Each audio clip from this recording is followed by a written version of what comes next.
जगभरात अनोख्या इमारतींची आणि हॉटेल्सची संख्या कमी नाही, मात्र दक्षिण अमेरिकेच्या अँडीज पर्वतावर जगभरातील सर्वात अजब असं एक रिसॉर्ट आहे, जे केवळ आणि केवळ मिठापासून तयार झालंय. कसं आहे हे रिसॉर्ट? चला पाहूयात. केवळ मिठानं तयार केलं रिसॉर्ट. फर्निचर आणि फ्लोरिंगसाठीही मिठाचा वापर. मिठाच्या दाण्यांपासून 10 लाख ब्लॉक्सची निर्मिती. तुम्ही आजवर अनेक हॉटेल्स किंवा रिसॉर्टवर राहिला असाल. प्रत्येक हॉटेलची आणि रिसॉर्टची रचना वैशिष्ट्यपूर्ण असते. मात्र आता आम्ही तुम्हाला असं एक रिसॉर्ट दाखवणार आहोत, जे केवळ आणि केवळ मिठापासून तयार करण्यात आलंय.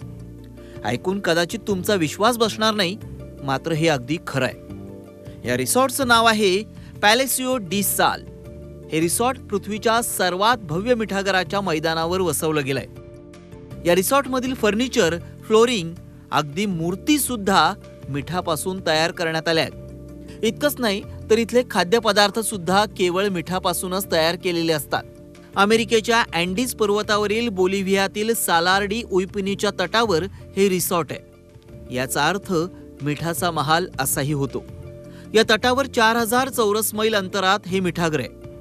या रिसॉर्टमधील सर्व छायाचित्र, वस्तू, फ्लोरिंग, फर्निचर, अगदी भिंती सुद्धा मिठापासून तयार करण्यात आल्या आहेत. रिसॉर्टच्या निर्मितीसाठी 10 लाख मिठाच्या ब्लॉक्सचा वापर करण्यात आलाय. साधारणपणे 35 सेंटीमीटर्स मिठाच्या दाण्यांपासून हे ब्लॉक्स तयार करण्यात आलेत. रिसॉर्टची उभारणी करण्यासाठी 2 वर्षांचा कालावधी लागलाय.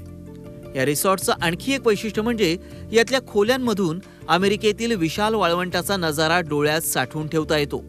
याशिवाय इथं येणाऱ्या पर्यटकांना स्पा आणि सॉल्ट वॉटरचा बाथही दिला जातो. आपल्या अनोख्या वैशिष्ट्यांमुळेच हे रिसॉर्ट पर्यटकांच्या पसंतीला उतरलंय. ब्युरो रिपोर्ट, झी 24 तास.